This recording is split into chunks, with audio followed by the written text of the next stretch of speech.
భోజన పంక్తిలో సీమోను ఇంటిలో అభిషేకం చేసింది అత్తరుతో యేసయ్యను. ఆ భోజన పంక్తిలో సీమోను ఇంటిలో అభిషేకం చేసింది అత్తరుతో యేసయ్యను.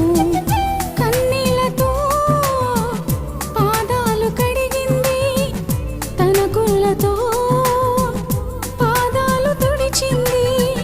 కన్నీళ్లతో పాదాలు కడిగింది, తన కుళ్ళతో